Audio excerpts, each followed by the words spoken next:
Today's episode is brought to you by Mazars. SoundCartel. What sort of manager are you, and how does that relate to the success of your business? According to one expert, we all need to embody each of 7 management archetypes if we want to reach our full potential.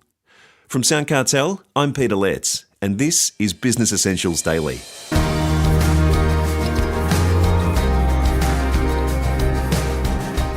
Marnie Jones is an employment expert and director of the Talent X agency. She says that by getting stuck in one style of management, business owners can become their own worst enemies. So she's formulated a list of 7 management types, and she says they all need to be embraced. Marnie Jones starts by explaining to Jeff Waters how she came up with her 7 archetypes. I decided to sit down one day and isolate what it is to be a good manager. I find management a very tough role. There are a lot of aspects to it. There's a lot of things that you need to get right. It's very easy to get wrong. And 58% of managers in Australia don't receive any management training. And I sat back and I was like, okay, if I was going to tackle this, how would I isolate what a manager is and how a manager needs to be? So I figured out that through all the different things that a manager must do, there are 7 different archetypes or identities that a manager must take on at different times throughout their managerial experience in order to be successful. And I found that the unsuccessful managers that I've met tend to just be the same archetype. They use the same thing all the time in every situation. And I find that's where a lot of managers fall down. So what is that archetype that's so negative? Well, there are, out of the 7, the first archetype is a pusher. So this is someone who has to push to get something done. You then have the mentor. Well, let's just go back to the pusher for a minute. Isn't that a problem with the staff, not the manager, that you have to push them? Absolutely not. I think even some great staff, it's like they might come to you and be like, I want to do blah. And you're like, now, come on. We agreed on this last week. I want you to do it. Here's the thing. You're going to do it. So it's not necessarily micromanaging. And also remembering that an archetype is an identity. So it's the way that the manager is being. It's not necessarily what the manager is doing. So you could hold the pusher archetype on an action that isn't necessarily pushing them as well. It's an identity. Okay. Well, please explain. What do you mean by a pusher? This is someone who doesn't take any sort of lax on something. And there are situations where you do need to push your staff. Like one of my staff members didn't want to change the way that she was running her calendar, for example. It's a very simple example. And she was like, I want to do it like this. And I said, you know what? I know that you want to do it that way. I'm really sorry. This is something I can't be fluid on. I need you to do it like this.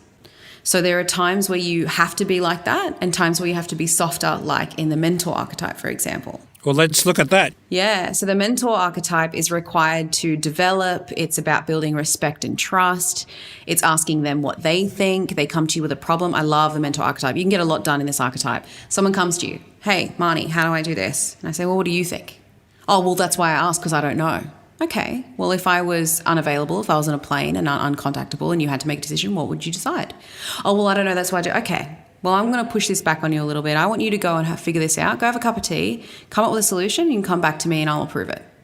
That's a mentor type approach. You then have the police officer. And the police officer, they're there to keep the staff within the flags and keep it on policy, stick to the rules. This is something a lot of managers hate doing, especially in Australia. We don't like being the police officer. Like we walk through the office, if something is going on that should be addressed, the police officer will go, hey, this is the policy, let's get back on track. It's a bit different to the pusher, but it is a presence that someone has to have. Now, managers that don't have the police officer presence have staff that walk all over them. And staff where you tell them to do something, they don't do it. So the police officer is there to keep a feeling of, I better do something in a productive way. You have to have that feeling. Yes, self-responsibility. That's right. The next archetype is the trainer. And this is needed to upskill and develop the team. And it's there to make sure that they know what they're doing, they know how to do it, and you have the patience, and I say this with conviction, patience, to sit down and walk them through it. Now, this is also another archetype a lot of managers don't do. They get frustrated. I hire them, they should know. I pay them, they should know. You get these things a lot with managers. But there is a responsibility to go, okay, have I sat down with them? Have I run through it with them? Have I gone over it until they feel comfortable and then handed it over? So I like to think of training as the currency of management, because training buys you more time. It buys you more freedom and it buys you more flexibility in your role as a manager so you're not doing their job for them. You then have the innovator archetype. So this is required to prevent stagnancy and to propel the company forward. And the manager has to be thinking with that innovation. That's very important when you're looking at how things are run. Should you improve things? Should we look at a new software? Should we restructure this? Is this the right way that we're doing this? Is this the right customer? All these different things that a manager has to be aware of. You then have the organizer. And this is one a lot of managers hate. But the organizer is there to increase efficiencies and reduce waste.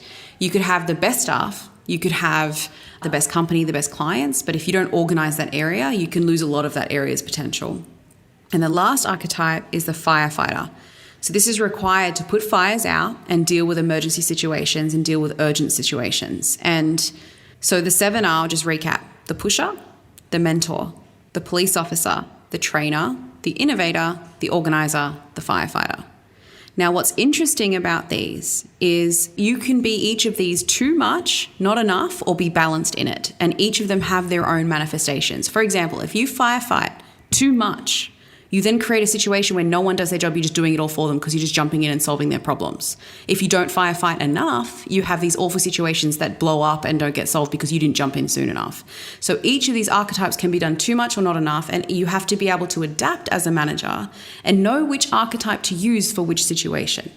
You mentioned that it was like a spectrum that everybody is on. What's the sweet spot, Marnie? The sweet spot is really tricky because it depends on the situation and the person. This is the other thing. A staff member might really need you to be a pusher. Some staff respond to being pushed and told what to do and being quite stern with them. Other staff might hate that so much you have to be the mentor all the time. So there is no blanket rule, and this is where managers go wrong, because you hear someone say on a podcast or you read some article that says a manager must always be XYZ. And that's the challenge that I find with management is this is why it's so hard, is because you have to be these 7 things at different times with different people, depending on the situation, and be able to swap instantaneously. If you can't swap that archetype and you get stuck being the organizer all the time, or for example, the innovator, if you are the innovator all the time, if you constantly innovate, you then actually remove stability. You can't innovate forever. Otherwise, there's no stability on what works or what doesn't. So it's really important, and that is the skill, is can you be a chameleon? How to know when the right time is, and that depends on the person standing in front of you, and it depends on the situation that's in front of you. Marnie Jones, Director of the Talent X Agency.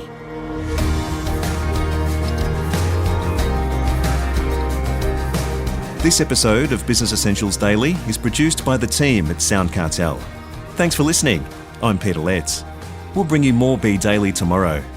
Follow @Be Daily Podcast across social media and head to bedaily.com.au for more from the Business Essentials Daily Podcast. SoundCartel. This episode was brought to you by Mazars. To find out more, visit mazars.com.au. That's mazars.com.au.